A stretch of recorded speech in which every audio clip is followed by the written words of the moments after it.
Kyle here from All Media Reviews, here to do albums of the year, rough draft. Of course, all these are.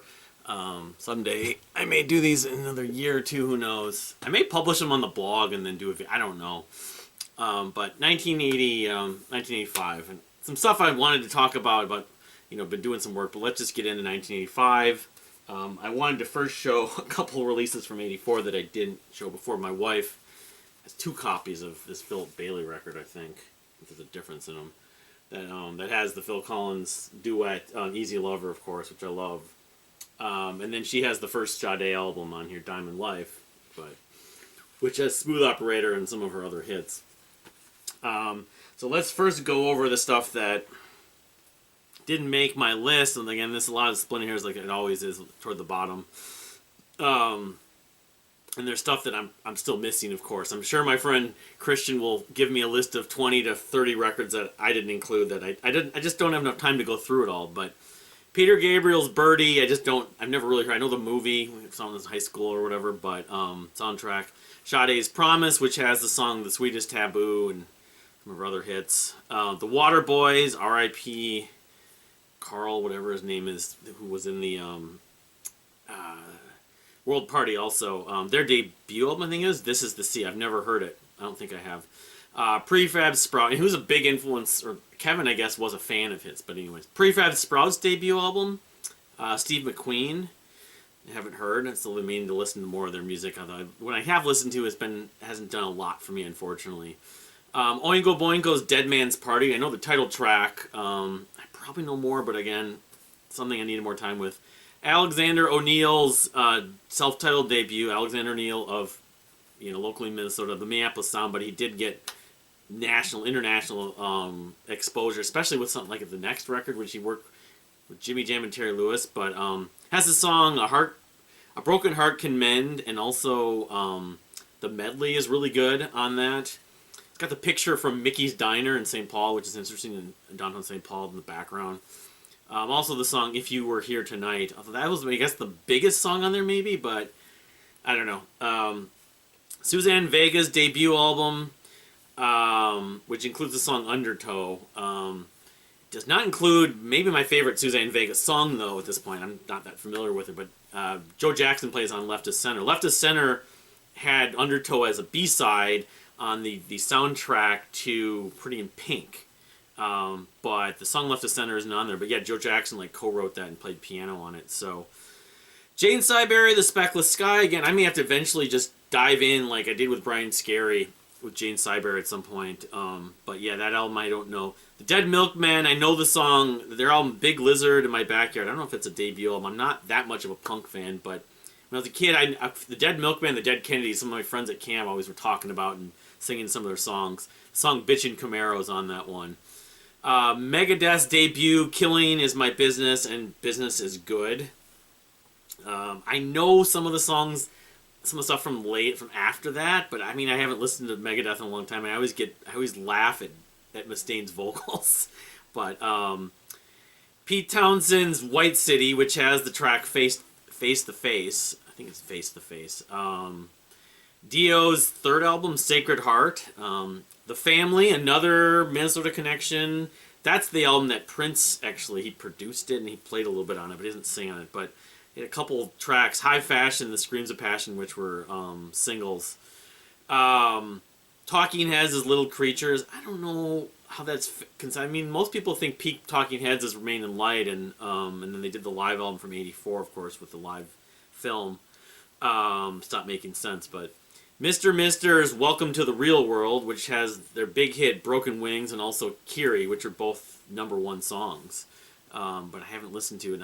I don't like Third Matinee, but I for some reason do actually... I don't mind. I like Richard Page on Mr. Mister, but I haven't gotten around to listening to the whole record. Level 42's World Machine, which includes, among other songs, Something About You. That was, I think, the biggest song on that one. Katrina and the Waves, the self-titled, which has Walking on Sunshine.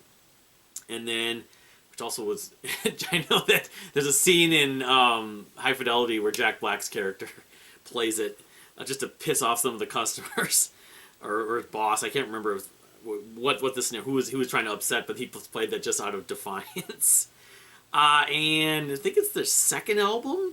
which is pre before the two big kind of more epic records they got known for, Halloween's Walls of Jericho. So, all right, so starting at number 23. I hope I have the numbers. Actually, yeah, I gotta fix one thing again. I did this again because you're switching stuff around, so I get the numbers correct here.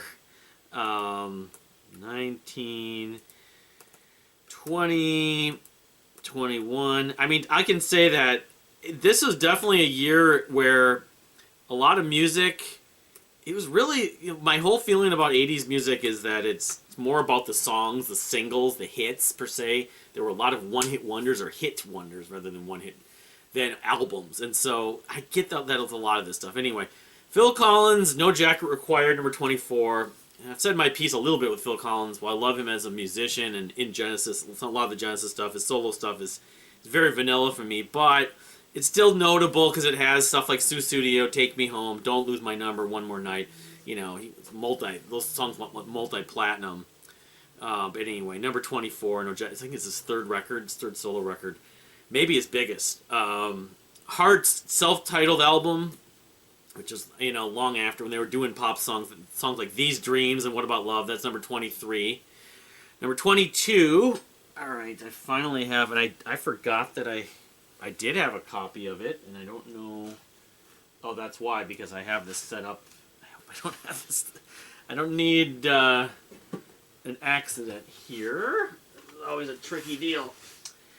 It's the second album from Savatage, one I haven't really listened to a lot, even among the John Oliva albums. The early ones I have spent very little time with, even like Power of the Night, rather. But I listened to it today, and while it is kind of sort of homogenous, I mean, it is one style to an extent. A lot of the songs kind of are similar. It still has a very good raw energy, and I think it's a step up in some ways from Sirens. Some people like Sirens more, but yeah, the second album from Savatage. They weren't really doing the prog, but, I appreciate some of the guitar work, especially from Chris Oliva and the solos. And, yeah, John Oliva was already doing the screechy vocals, but that was kind of his shtick. And I initially never liked it, and I've kind of grown to appreciate it to an extent. It's very distinct. I remember talking to Savatage fans, the show I went in 2001, they were saying, well, that's the reason why I like him, because his voice is very unique and distinct. But Power of Night, number 22, yeah, kind of maybe a little influenced by thrash, but also influenced by like Motorhead and by new wave of British heavy metal, like Priest and Maiden especially. But number 22, number 21. Okay, so first of a couple records from one particular person. There we go. This is the Power Station debut album. They put out another album in the mid-90s, but in '85, two of the Duran Duran guys, Roger and John, I think it is, the Taylors. Because there's three Taylors in Duran Duran. Andy, it wasn't Roger, it was Andy. Andy and John, teaming up with Robert Palmer, and then Tony Thompson, who I did a little research, ended up being with Chic, who... Robert Palmer sadly passed away in 2003. Tony Thompson passed away 2 months later. It's weird, but it features, of course, the biggest song on here is "Some Like It Hot." That's a banger. It's still played to this day frequently. But it has a few other tracks I enjoy. I like the sheen, the electronic sheen. It's a little different than Robert Palmer's music to an extent. Where is it? Let's see here. I didn't even write anything down, but just listening to it today. It's got the cover of Bang a Gong, and it also has a cover from the Isley Brothers, one of these other tracks. But Still in Your Heart. God, this is weird. We're trying to read this track list. Harvest for Your World. That's an Isley Brothers song. But Murderess. That's another track I enjoyed. So yeah, it's beyond just Some Like It Hot. I mean, still think of it as Some Like It Hot, but it's still a pretty decent record. My wife loves it. She got to see them in '97. They played First Avenue. So. Number 21, number 20, an album that I always wanted to like more than I have, but I haven't spent with it. My friend Creighton used to rave about this album sometimes, one of the local prog bands. Blue Canoe's debut album, and I listened to some of this yesterday, and I gotta say it's just okay. There's moments I enjoy. It is proggy. It sounds more retro psych, like something from the early 70s, really. But, you know, they were doing this in the 80s. I don't, you know, Future Legends, It's You. It's mostly, yeah, I mean, it's just kind of there. I mean, it's like Styx kind of in some ways, or Wishbone Ash. Very trippy, it's like an album that should have been recorded in the 70s and was in the 80s. So I think they put out one other record, but this is the one they're most well known for, the self-titled Blue Canoe album. Minneapolis' own. So Prague and Minnesota. If I do the Prague and Minnesota, I may have to at least mention it as an honorable mention. So number 20. Number 19, we have the debut album from Miss Whitney Houston, of course, which features 3 huge smash hits. Greatest Love of All, Saving All My Love, and How Will I Know. I think it has a few others, but those are the ones that I think of it for. You know, Jermaine Jackson was like on 3 of these songs, I think. I think that was with this album. Anyway, Greatest Love of All, we even played when I was in band in grade school. So, yeah, I mean, she has a fantastic singer. They were really well-written pop songs. Clive Davis discovered, unfortunately, she didn't own the masters. She didn't really write these, but just was coming. I mean, obviously, she was the niece of Dionne Warwick and gospel singer, and she had this fantastic, you know, voice, both in terms of her vibrato and her range and her tone. So, and it was just, you know, she did a couple records in the 80s after this that were probably equally as good, but this is a really good debut album. If you like pop music, especially from the 80s, it's essential. So number 19. Number 18, I don't have a copy of course, Watchtower's debut album, Energetic Disassembly. I listened to this years ago. I listened to Control Denied, the one from 89. Like that. I liken that album more to being like hair metal what meets technical prog, basically. This is similar, but it's more off the rails. There's a few things about this, like both good and bad about it. The production is like of a demo quality. It sounds like I'm listening to the Majesty demo in some ways.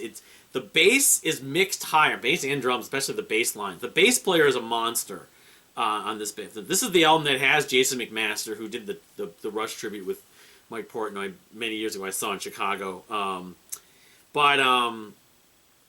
It is, you know, ahead of its time. There wasn't really technical prog, like jazz metal. You could say Cynic owes something to it, of course, Fate's Warning, and most prog metal, it came first for the most part. I mean, obviously Iron Maiden had done the 13-minute track, Rhyme with an Ancient Mariner, and you had Rush, and a lot of this is sort of almost Rush worship, the vocal range of thinking. I'm hearing stuff like 2112, and especially Cygnus X1, Book 1, with very screechy, high pitched. Some of it sounds a little bit like almost like Merciful Fate, you know, that.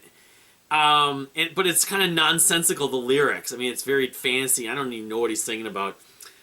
So you get kind of lost in it. But I appreciate the musicianship. Some of the guitar solos, especially, even though the production is what it is, it's hard to sort of tolerate the production at points.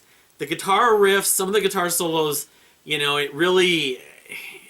I always find myself getting into it, even though the production is at the quality is. The track Kimmer and Shadows, it reminds me of Perfect Symmetry from Fate's Warning in a lot of ways. The tone, the approach, the way that they interlace some of the guitar riffs and the textures. Even though, again, the quality is what it is, but, you know, I have to put it on there. Number 18. Number 17, so we see Robert Palmer again. My wife is, I maybe haven't talked too much, is a really big Robert Palmer fan. But his album Riptide, which is probably his commercial peak in some ways, because it had a few of his bangers, Addicted to Love and I Didn't Mean to Turn You On. Those two especially. But there's some other stuff on this record that are pretty good also. I haven't spent a lot of time with it. She's played it before, but Hyperactive and Discipline of Love especially. They have the Riptide Reprise, that's the title track. Yeah, I mean, it's Robert Palmer's an artist that, just like Hall & Oates, that she loves, that I feel like I need to get into, even though it's sort of like very kind of sacred ground for her because it's her artist, not mine. But, you know, the guy was a very good songwriter and singer. He's Blue-Eyed Soul. His early 70s stuff is more like psychedelic even. Some of it might be influenced by prog. So, anyway, Robert Palmer's Riptide, R.I.P. Robert Palmer, number 17. Number 16... a CD, an album that I don't know if it ever came out on vinyl. I would guess it has not, but I haven't listened to a ton, but she is my favorite singer, and this was the first thing I bought outside of those compilations from Renaissance. Annie has some Still Life, one of like 3 or 4 other albums titled Still Life, because there's the live album from Fate's Warning, there's Opeth Still Life, and there's one other record that's called Still Life. Anyway, this is her doing like classical interpretations, mostly. Yeah, it's like opera, really. And some of these are standards, because I have Ave Verum and I forget which other ones. A lot of it's like whispering, and it's Annie has them doing a different kind of thing. And when I got into her, I don't know the guy she's with. Is that the guy she was married to, the Roy Wood maybe, or someone else? I just wanted to buy something else because I wanted to hear her, and this is the only thing that I could find. It's like, well, she has solo albums, but her peak, her best work obviously is with Renaissance. But I still, for nostalgia's sake, still appreciate this album, Still Life, from Annie, doing these classicals and opera standards. I don't know if this is live. It might be live, actually. I thought it was like a studio thing, Eaton Music. It doesn't say it, though. She might have had an orchestra, though, with her. Because it's giving different versions. I mean, you look at the track list there. Yeah, so... Anyway, Still Life from Annie Haslam, Renaissance vocalist, of course. Number 16. Number 15, Brothers in Arms from Dire Straits, which... Dire Straits are a band that I want to like more. There's certain songs I really like, the progressive ones like Telegraph Road, but this is their peak, commercial peak, of course, and it has...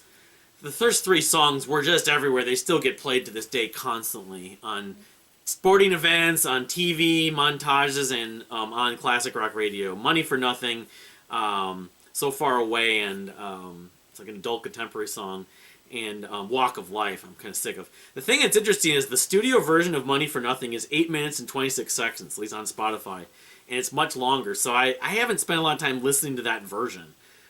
There's a couple other tracks on here, like Your Latest Trick, One World, and the title track I've always liked. They kind of are hit and miss. I like Mark Knopfler's guitar work. I can hear a lot of David Gilmour. I can hear like this album probably could have influenced Pink Floyd's A Momentary Lapse of Reason, David Gilmour solo as Pink Floyd. But anyway, Dire Straits, not a terrible album. Their commercial peak, Brothers in Arms. Number 14, Kate Bush's Hounds of Love, one I've been sleeping on. I heard The Dreaming many years ago when Stephen Wilson was talking about it when Hank Cannot Erase came out. Hounds of Love, of course, became massive over the last couple of years because of the Stranger Things. And Running Up the Hill is still a really good song, even though it's been played to death. There's over 1 billion streams on Spotify because of Stranger Things. But I'll say this, listening to the rest of it, Big Sky and Cloud Bursting, the first side, are pretty good tracks, and her vocals don't get too weird. The second half is a suite, this 9th wave. I mean, I know the first half's considered half of it, the Hounds of Love or whatever, but the 9th wave suite. And there's some weird stuff. It's like an epic in some ways, because it's a suite of pieces. That piece, Waking the Witch, which some of it kind of sounds like that Sylvester piece, but there's some odd vocal effects and characterized vocals. But that second to last track, Hello Earth, she reprises the Humming Up That Hill, and it's pretty good. So I mean, I like this a lot. I would probably look to buy it if I could find a copy for a reasonable price. Probably got reissued after Stranger Things. Anyway, that's number 14. Number 13, Hounds of Love. Number 13, Weird Al Yankovic's Dare to Be Stupid, the follow-up to In 3D. Not as good as In 3D, but I have it, I think, on cassette tape, but I don't know where. It's in a bag. A lot of my cassettes are not, I don't know where they're located, in some box or something. I may have lost it. But it has a lot of good parodies. Yoda, Like a Surgeon. He was really riffing on Madonna at this point, of course, and you got to know Madonna if you watch, even though it's not totally factual, the biopic that was made with, what's the name from Harry Potter? Like a Surgeon, because he also does I Want a New Duck from Huey Lewis. Girls Just Want to Have Lunch. So he actually wasn't Madonna only, but he was doing like a lot of these pop songs. George of the Jungle, Cable TV. Yeah, Girls Just Want to Have Lunch with Cyndi Lauper, of course. I Want a New Duck, I'm thinking of Huey Lewis. But I want to say he did another Madonna song besides Like a Surgeon, because there's a lot in that movie. Again, they took liberties, and it's not totally factual that of his relationship, his experience with Madonna in the mid-'80s. So anyway, number 13, Dare to Be Stupid from Weird Al. I mean, Yoda's the song I think of most for it, but Lola from the Kinks, of course.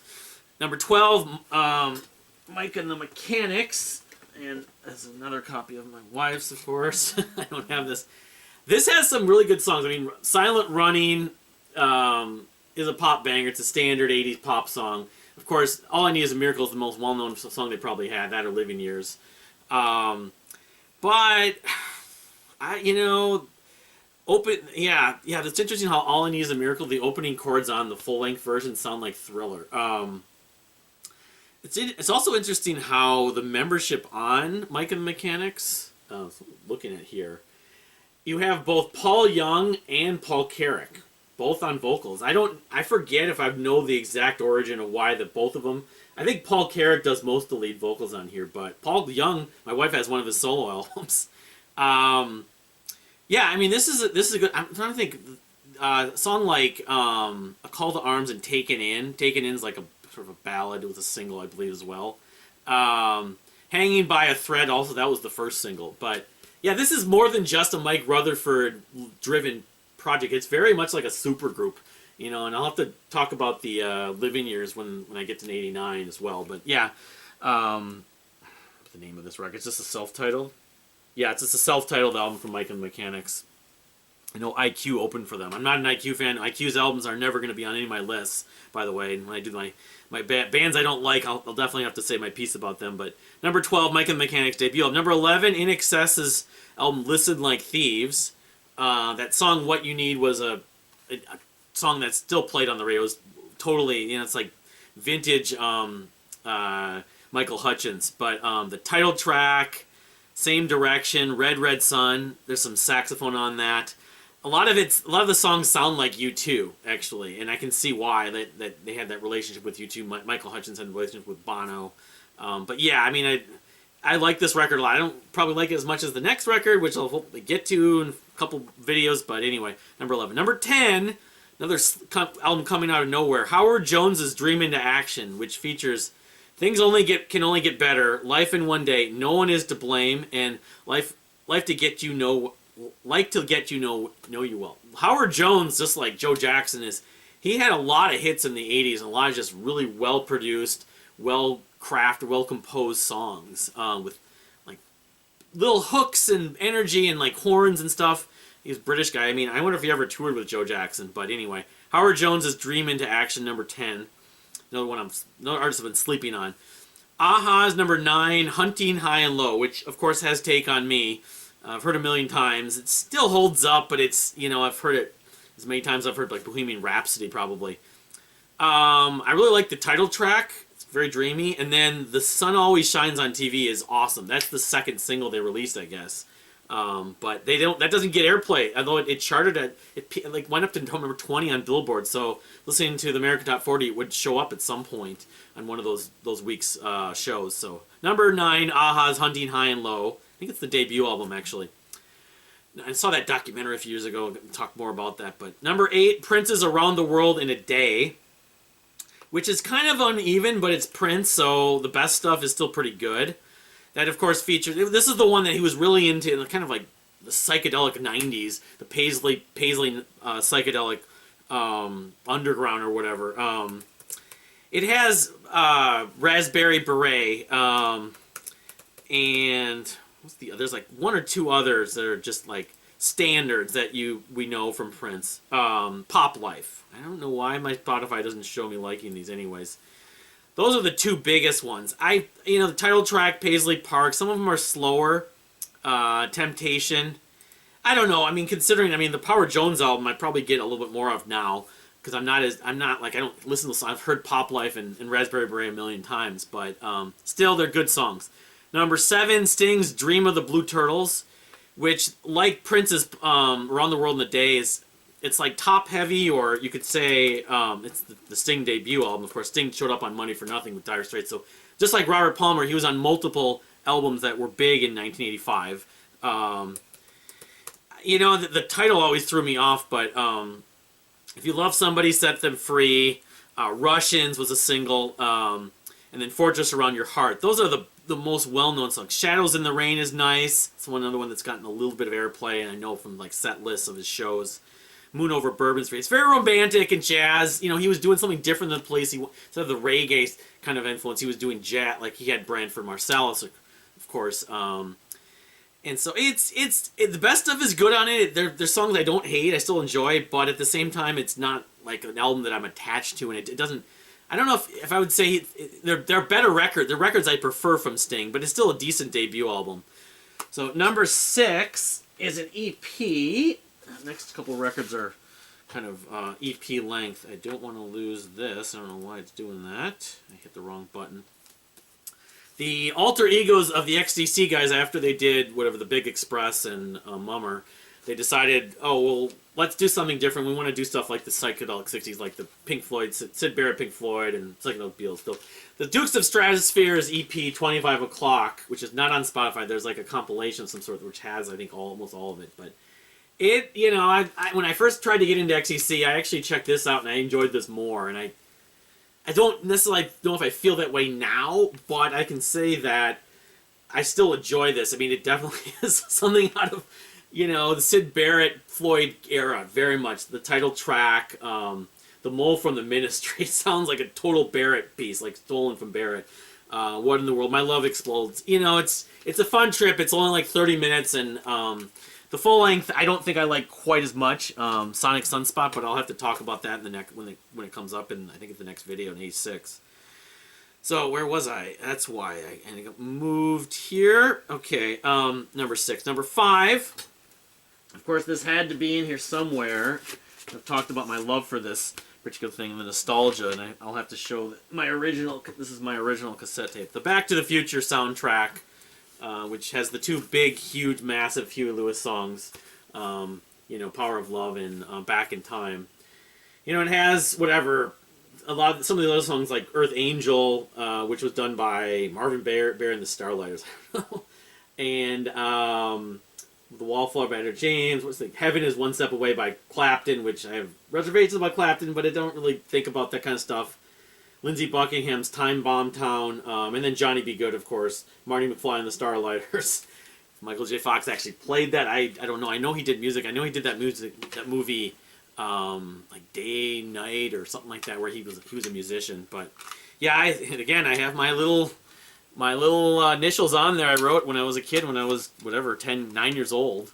But Back to the Future soundtrack number 5 from 1985, of course.